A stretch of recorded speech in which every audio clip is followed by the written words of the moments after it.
The 435i is lower, stiffer and generally sportier than the 3 Series, but the biggest news is probably the name, which to me is plain wrong. It's like renaming Coca-Cola vegetable bum water. Actually, it's not quite that bad, as you know, but you get the gist. The 3 Series Coupe was a motoring staple. It didn't need renaming. After several aborted attempts to record a piece to camera on the roads around Lisbon, I'm resorting to voiceover. It just wasn't happening. It's a man thing. Please turn left in 100 metres. This is a curious car because at first it seems ridiculous that a 306 horsepower BMW coupe that will smash to 62 miles an hour in 5.1 seconds could come across as a bit uninteresting. This one is at least fitted with the optional 8-speed auto, which, as I have to keep saying, is plain brilliant. Optional electric dampers ride well in comfort, they're a bit spiky in sport. The 435i is so fast and discreet you wonder if BMW could have made it any more ordinary looking, except for those weird aero bits on the front wings which look like seals' ears. The problem here is a familiar one. The 435i is so accomplished you wonder if it borders on the boring. So I wandered into the faded glory of Estoril and couldn't really hide my disappointment at the normalness of it all. I know the M4, now that sounds completely wrong to my ears, will be the hot shoe, but a 300 horsepower rear drive BMW should make you tingle just a bit, shouldn't it? The steering is quick, the car changes direction beautifully, and the motor does that BMW growly thing. But it's just not that enlivening. Nor was the message from BMW. The pre-track briefing stipulated no drifting. Talk about red rag to a bull. So here we are at Estoril. 4 laps. And curiously, in the briefing at the end, no drifting. I'm a bit like a 14-year-old being told not to smoke when someone says no drifting. It's a bit red rag to a bull. So I'm going to try and resist drifting, because it's not big and it's not clever.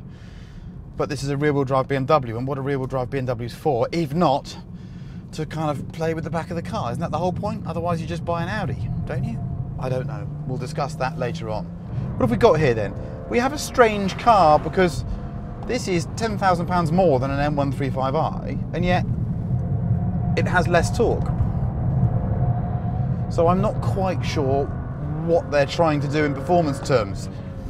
The chassis immediately feels better balanced, longer wheelbase, everything about it just feels a little bit more grown up. And I really like the rear axle location. The rear axle is far better located in this car than it is in the 1 Series. It deals with this torque without thinking about it. Steering, really nice and quick actually, very impressed by that. Brake pedal, firm. Why am I doing this on a track? Who's going to come and do a track day in there? 435i, not many people. We're just on a normal street tyre. But even so, the performance of the car. A few years ago, this would have been just about bordering on supercar performance. It's incredible.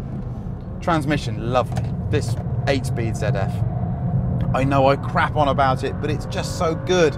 Matched with this turbocharged straight 6, it works brilliantly, really brilliantly. Remember, no drifting, please. No drifting. And I mean no drifting. Okay, no drifting. Oh. BMW, I mean, it's a bit like leaving plates of cake out at tea time and saying don't eat it. Your cars are brilliant at going sideways, so I'm going to do it. Morally wrong not to. Really nice chassis. Like, I get the hint of what an M3 might be like now. It's going to be pretty exciting because this structure is stiff. Everything about it is high quality. Can a BMW be called a 4 Series? That's a philosophical question. That's a deeply philosophical question, isn't it? I'm not sure it can, actually. I struggle with the group 4. It doesn't sound quite right to me.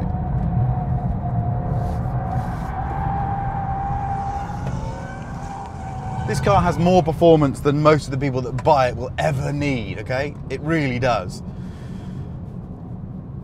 But, and there is a but here as I cruise into the pit lane, the but for me is that despite driving so well and being so fast, this is quite an ordinary feeling car, you know? It doesn't feel that special to me at all.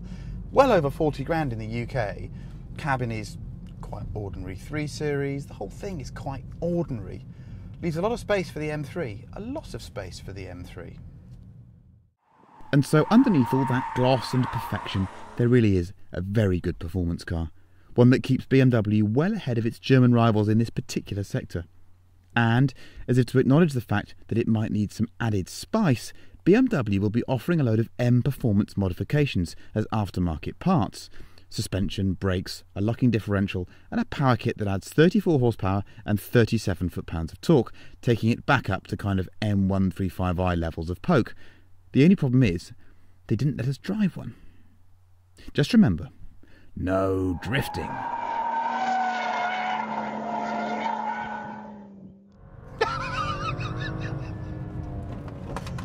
You, of course we're going to do some drifting, you know, I mean, it's a BMW, isn't it?